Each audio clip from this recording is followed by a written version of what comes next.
Yo, what's up, guys? Chase here, back again with the Corner Store. We are back in full force. Splatoon 3 is here. We got a lot to talk about. We got Negus here, as always. How are you doing, my friend?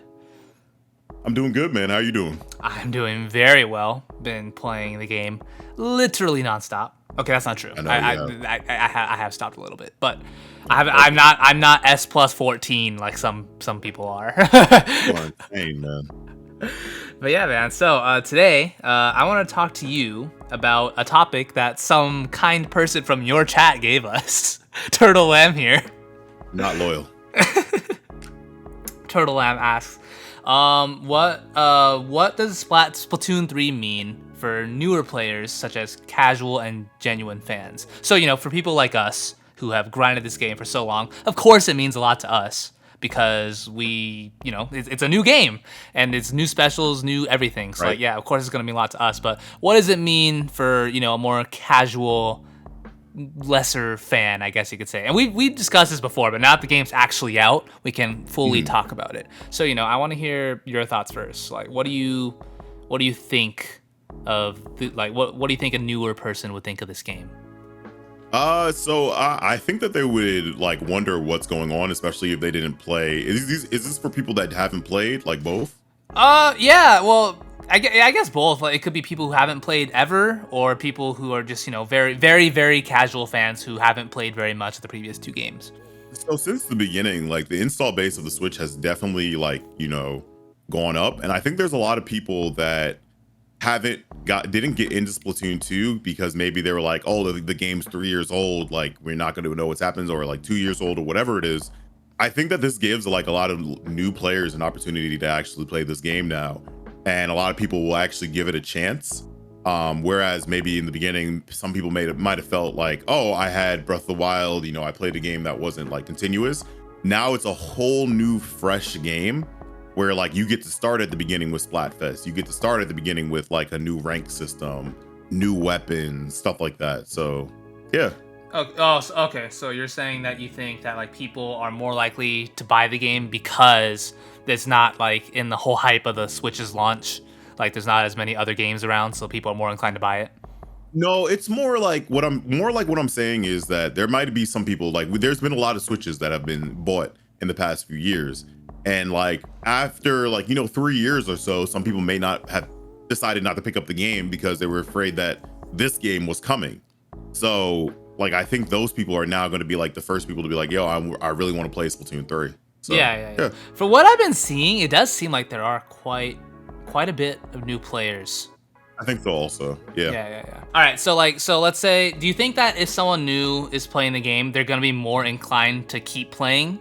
Because we talked about this before, because with Splatoon 2 and Splatoon 1, a lot of people dropped the game before they even got to level 10 in Turf War because they didn't like the grind. And then I'm actually not sure, do you know in this game, is it still a big grind for new players who didn't transfer their data?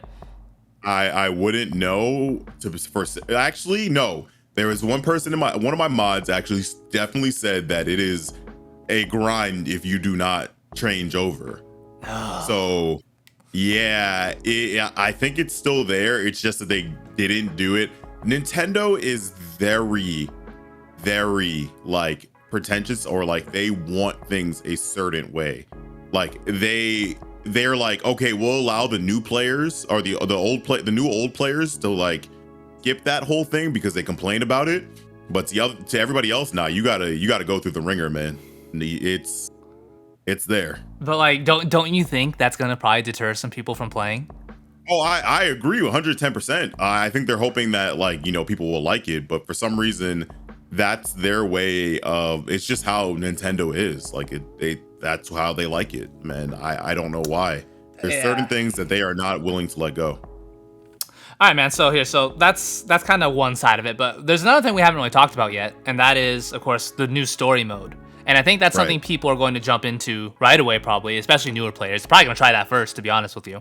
And, Yes. okay, it's going to be kind of weird for me to say because I haven't actually played it yet. But Right. I know what happens in it, and I know the start of it, and I know that it's good, and I know that it is the best story mode so far.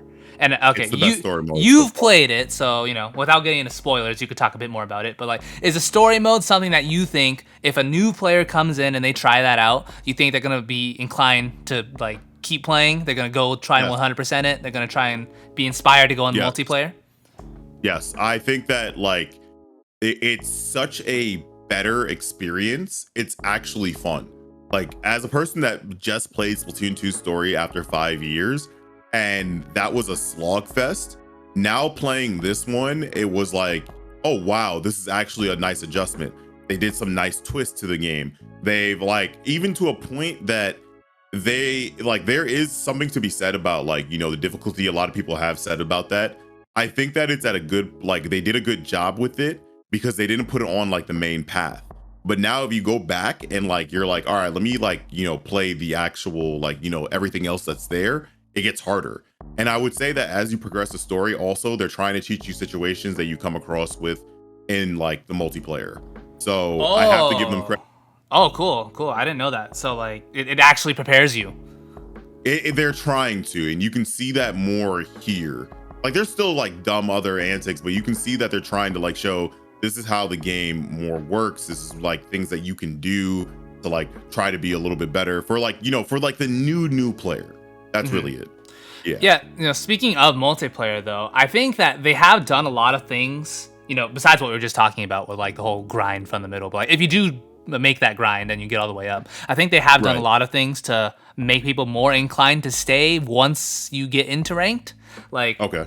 like we were talking about it in your video, which you guys should go check out, by the way.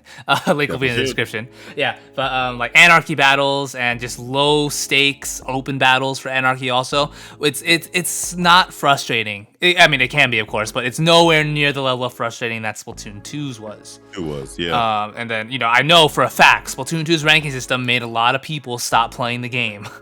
So Oh. I think they saw that and they're like, okay, we need to make this not super heartbreaking for some people, so we don't Heartbreaking, yeah. lose our player base. So I think they worked on that, and then also some other things. They nerfed squid bagging a little bit. It looks goofier because And you know some what? You people. can't even notice it. I'll be honest with you. Like Well, actually, I yeah. If you're think doing it in your own ink, yeah, it's actually the same, I think. But if you do it out of ink, then it looks different. not like I see. So I like even to the point. It seems like they move the camera away further. Like they did something so that it's not as like blatant as before. Yeah, have that's to- true. Yeah. Yeah, like the camera zooms out when someone kills you now. So like, Yes. and then also the sound that comes from the player who killed It's you. muffled. Yeah, it's muffled. So like, if It's you don't muffled. have your volume blasted all the way up, you're not even really gonna hear it. You're not gonna And notice. I it. Yeah. think that's a good change. I know how you feel about squid bagging. You think it's perfectly fine, and then I think it's okay too. But it's a good change in regards that some people, typically probably little kids, will probably get offended and turn off their game if they get squid bagged. So I think that was part of why Right. they Right. did that. Yeah. But no, man, I think overall though, this game, I do think for newer players, it's gonna be more engaging, and I think people are more think so likely. also. Yeah, people are more likely to stay and stick around, and I think that's great for the community because, as people were just saying in your chat, we want to see Splatoon grow more in the West, and I think this is a great start to it because they've done a lot of precautions to make sure that happens.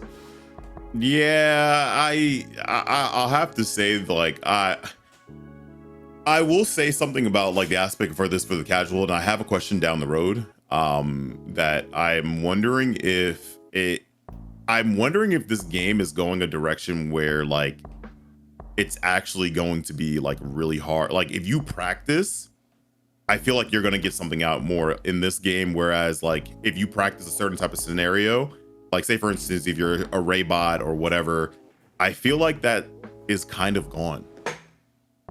Like you actually have to use your main weapon.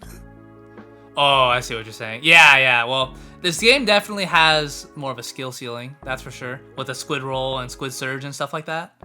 And I'm wondering how that's going to be handled in the future with casual players. Ooh.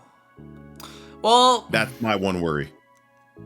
I don't know. When you think about...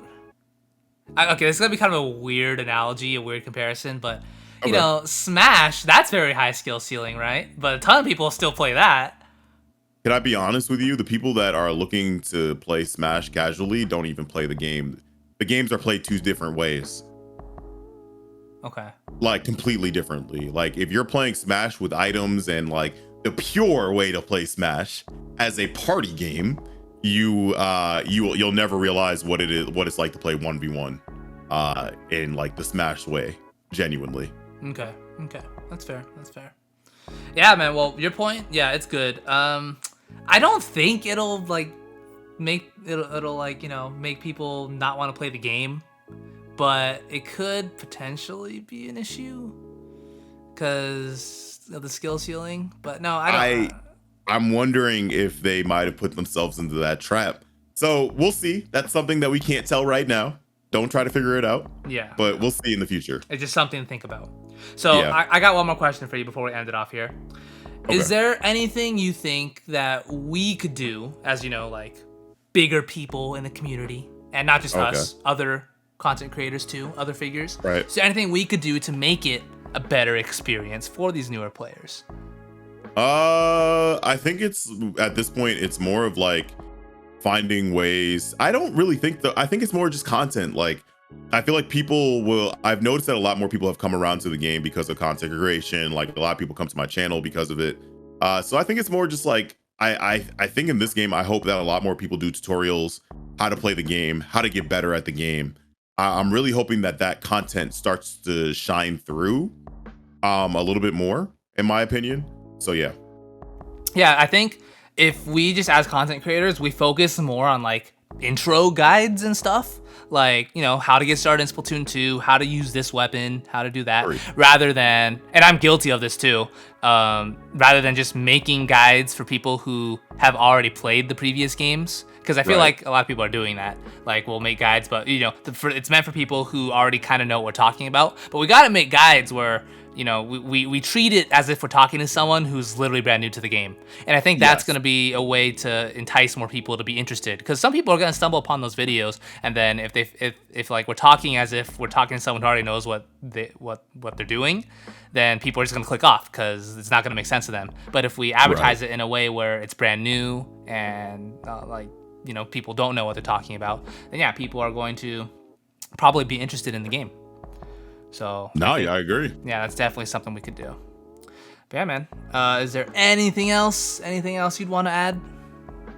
No, I've given a lot of my opinions. Yeah. All right, well, in a nutshell, Splatoon 3, it's looking good. I think it's going to be really good for the community. I think this is Splatoon 3's chance, or just Splatoon's chance to grow. Right. To catch on, really. Finally, get the recognition it deserves. Not be treated as one of Nintendo's worst franchises anymore. It will never be that. Okay, well, I'm trying to be hopeful, but yeah. All right. That is going to be all. Once again, guys, be sure to go check out Negus' channel for his video, where, Negus, what did we talk about? We talked about the good, the bad, and the ugly. Yes. Of Splatoon 3. And that was a very juicy video that we shared some very dark secrets on. So go check it out. And yeah, that is going to be all. Thank you guys for watching. I will talk to you all next time. Take care.